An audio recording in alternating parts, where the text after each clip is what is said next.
Hi from me, Jared Epstein, and welcome to another episode of Simcha, a celebration of life. On this week's episode, we get to know all about the Durban-based Victor Dates Foundation, as well as the history behind the Great Synagogue in Johannesburg. First up, we learn all about the Kindertransport, an organized rescue effort saving thousands of children from Nazi-occupied locations. Author and historian Mike Levy and publisher Nigel Cannon tell us about the unsung heroes of the Kindertransport, documented in their book, Get the Children Out. The book I've written is about the Kindertransport, which is the German for children's transports, children trains, the mass rescue of Jewish children from Nazi-occupied countries and Nazi countries. And it was essentially a rescue effort from those countries where children were allowed to come into Britain, uniquely into the UK, without visas. And the cry went out, and it was a cry that went out from all parts of Britain, that at least we must save the children. The book is really focused on its subtitle, which is Unsung Heroes of the Kindertransport. So I'm looking in the book at named people. I want to bring their names to people's attention and what role they had in the rescue of the children, whether it was getting them out of Germany into the UK or looking after them once they were here. So why was this book important to us, and why is it important to us? I think it was a feeling when I heard Mike speak.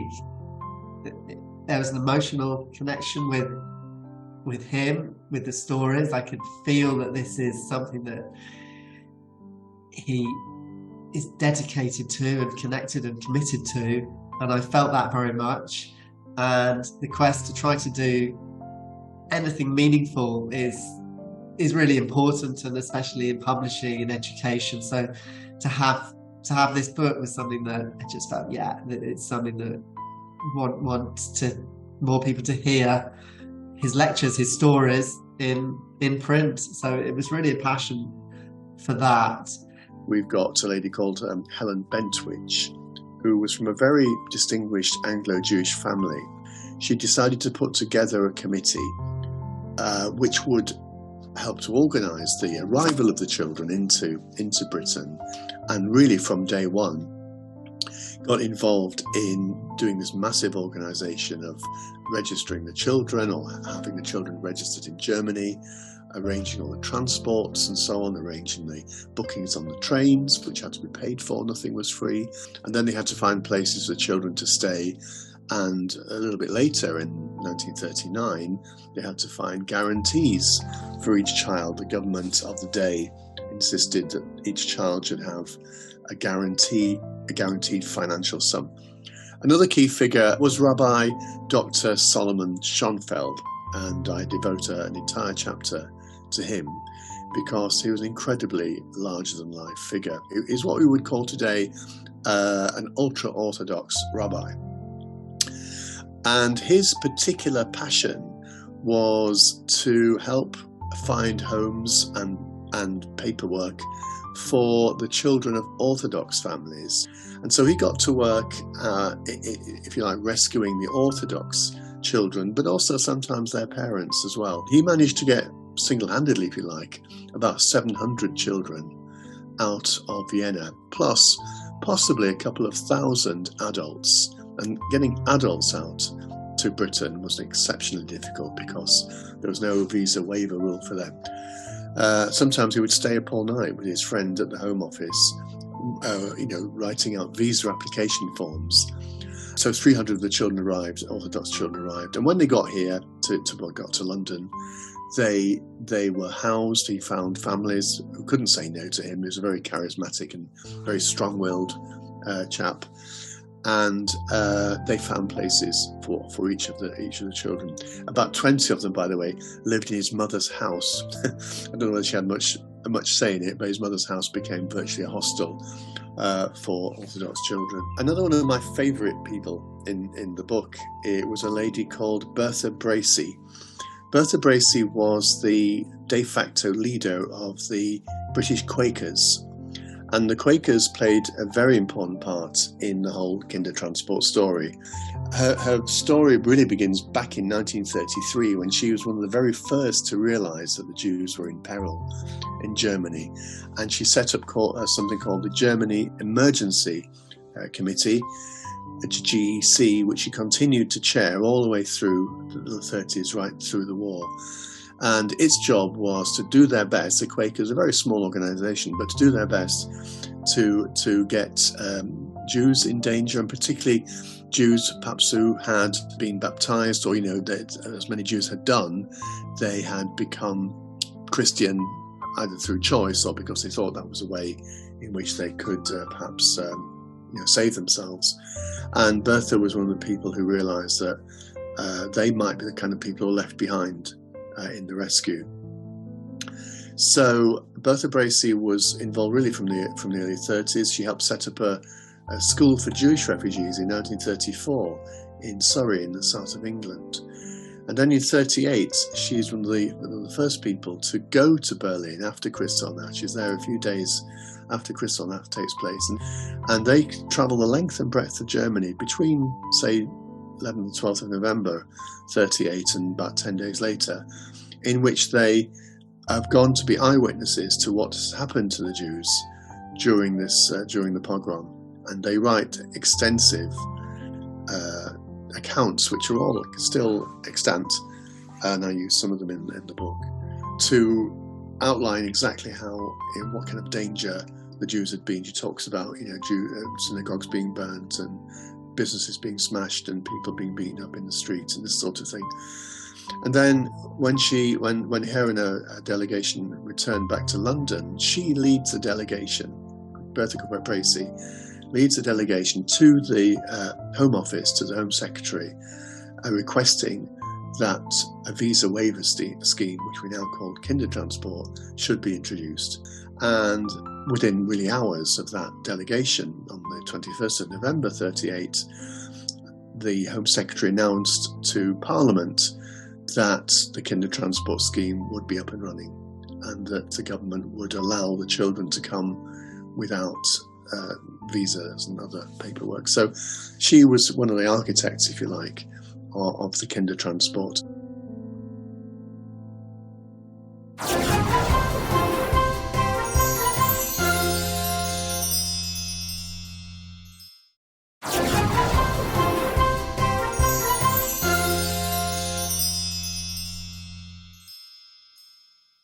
The Durban-based Victor Dates Foundation focuses on uplifting and supporting many communal organizations and charities in Durban. Managing trustee of the foundation, David Simpson, talks to us about this wonderful organization, while Mervyn Dates tells us a little more about his first cousin that founded it all. As far as I know, they came from Lithuania, but Victor wasn't religious, but he certainly came to all our functions, like when it was Rosh Hashanah or Yom Kippur or Pesach. He always came to our home for the festival. But he was very humble and also never wanted any recognition. So people never really knew about him, and he donated a lot of money to various institutions. He was very enthusiastic about teaching of maths and science. So he wanted his foundation to benefit people who couldn't afford it to get an education in maths and science. He was the original chairman of the foundation, but since he passed away in 1999, it's been managed by a hugely capable board of trustees, and it has just grown from strength to strength, and we're able to do a lot of good in all areas of the charitable institution space, but the focus is still on education, given Victor's wishes at the time. He was obviously a man of tremendous foresight, a man of charity. Northwood approached us for help in establishing an innovation center. We agreed. What it's able to do is give these kids now an alternative direction of study. Our main purpose is to serve the boys that are in our care.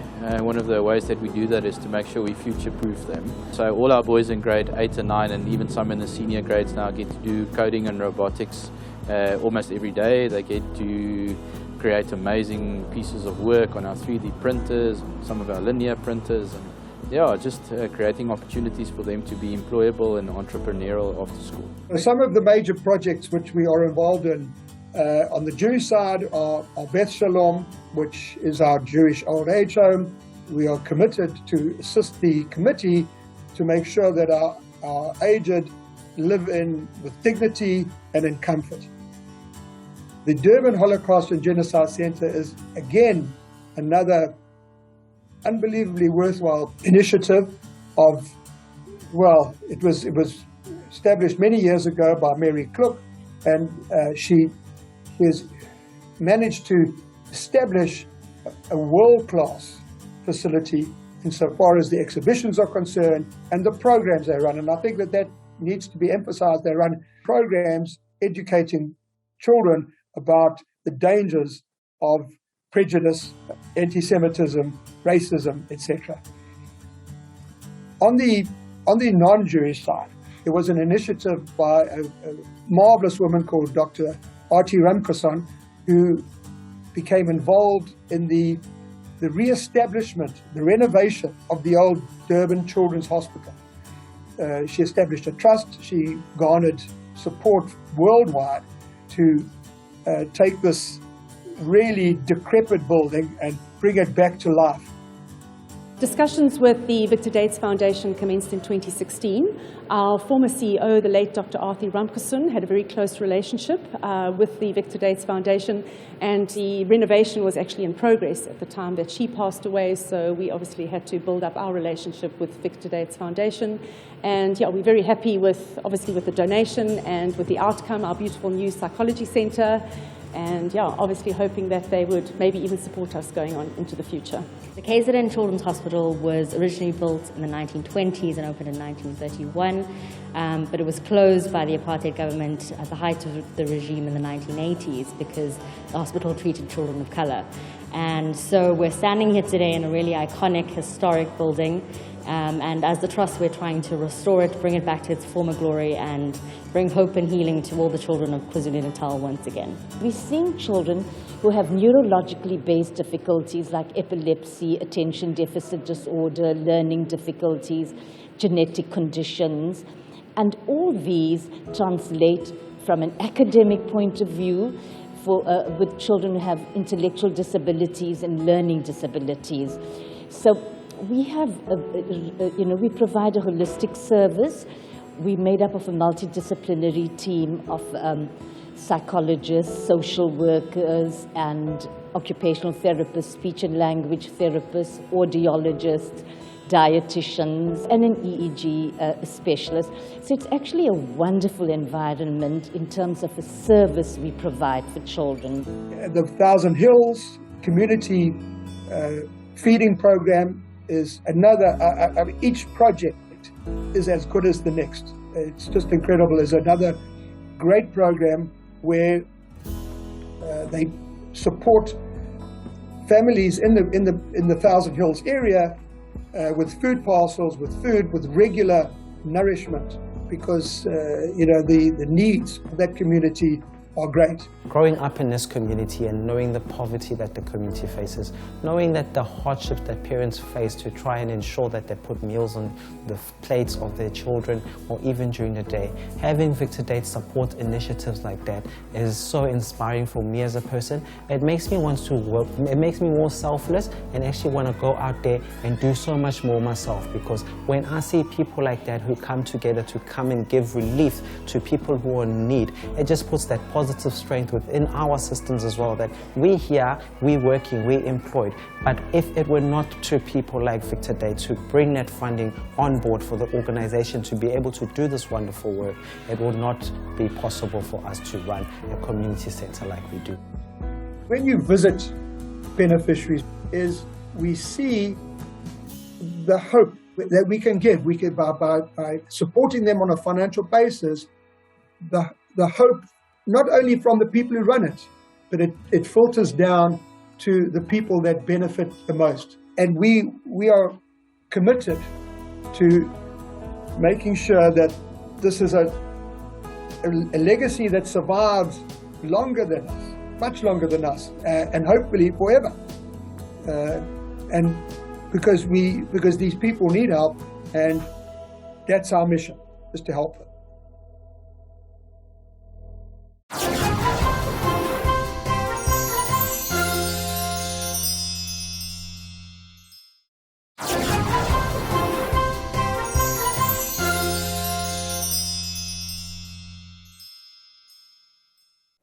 In the next 2 weeks, we'll be exploring the history of a famous building in downtown Johannesburg that went by the name of the Great Synagogue.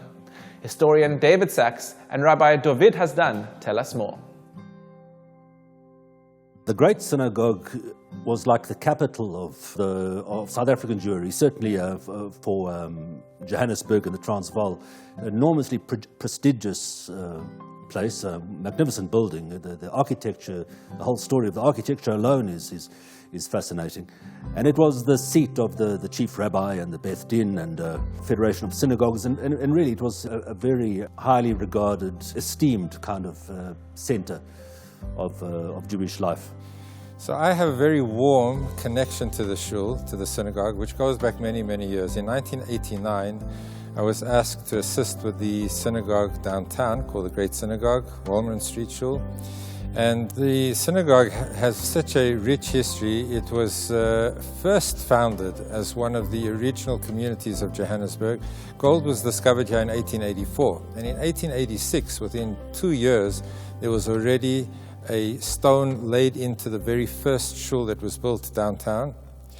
And that shul eventually changed and moved from President Street and eventually to Walmerton Street and then eventually here. So the journey has been roundabout, but the very beginnings of the community were the leadership, the lay leadership of everything that was happening in this Johannesburg newly founded community. So personalities and people were the contributors to the very beginnings of our community. That's where people went for their weddings and their big communal functions, you know, very prestigious. It was a place to be. On Yom Kippur it was packed, of course, and famous cantors, chazonim, served there for many, over the decades. But, demographics played the same role that they did in Yeovil, and certainly by the 1980s the Jewish community had dwindled, and the numbers were getting smaller and smaller, and by the end of the decade it had been realized that really the congregation had to relocate. In the beginning, the first few decades, it was very lukewarm, it must be said. The Jews who came out here from Lithuania, they were traditional and loyal to the practices of the past, but they were not observant, with few exceptions. But really the religion of the community, if you can call it that, was Zionism. It was a very passionately Zionist community. And, you'd go to shul on a Friday night if you were religious, you'd go on the high holy days. The vast majority of the Jews in this community came from Lithuania. It actually worked both ways. Most of the Jews of Lithuania went to South Africa. Most of the Jews in South Africa came from one blend Lithuanian Jewry. It wasn't a hodgepodge of Polish but there were smaller communities. There was a German Jewish community that was a very religious community. So the community itself was clearly more anglicized, more from the German elite, the Jewish community, professionals and people who had studied in universities, more so than the Jews who came from Lithuania who spoke Yiddish and maybe weren't as affluent and as wealthy. So there was a German-English impact on the community. So prior to my coming to the synagogue, they had very, very important people who led the community. They were the chief rabbis. So we had Chief Rabbi Casper, who was here just before Chief Rabbi Harris, Olav Shalom.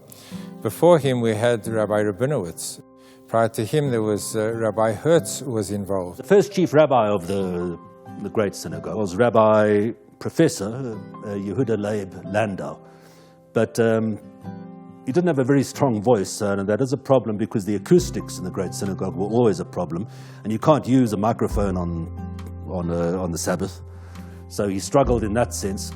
But also, as he lamented once, when the chazan is a cantor, and they had great cantors in the great synagogue, and they made a point of getting the best in the world to come out, and they served here. He says, when the cantor starts singing and the people come in, when the rabbi starts talking and the people start leaving, you know, he really had to struggle against a great deal of apathy. But in the 1950s, the great synagogue set up a kind of a training program for rabbis. It didn't last very long, but it produced at least half a dozen local people to go to serve the local community. Today, South Africa is a net exporter of rabbis to all parts of the Jewish world. The most notable example, I suppose, would be with the current chief rabbi, Rabbi Mervis of the UK. He's South African. He came from Benoni, I think. When I came, certainly not as a Litvischer, Lithuanian, anglicized rabbi, but coming from Chabad, my environment was very different, but I think very relevant, because it was hard to find a rabbi who's going to walk into town for a handful of people who were the leftover remnants of what once was exciting, and to do that all the time. And I was motivated because, as a chassid of the Rebbe, I saw a mission and a responsibility to look after community and to look after these remaining Jews downtown. So I think there was certainly a connection to there was a need for a vibrancy and a renewal that was going to take from other energies as well, and certainly preserving the customs and preserving everything that remained from the old shul as best as we could. It started just having more heart, more dynamism, more energy, so it became a bit of a melting pot of different cultures, and certainly the impact of leadership was now going to be young and energetic and outreach and embracing and warm, and that certainly affected even the nature of the services that were taking place. You know, identifying with the sites, the physical evidence, even if they're no longer synagogues, but with those buildings, that gives you that physical link right to the beginning of the city's history, which is very important. It needs to be certainly preserved and valued. It's also important to know, to take, for the Jewish community, to take pride in what it has achieved. Its Johannesburg Jewry really has a worldwide reputation in the diaspora as being extremely committed and well organized. And I think especially now with the troubled times that the country finds itself in, it's important for us to just remember what has been achieved and what has been overcome in the past.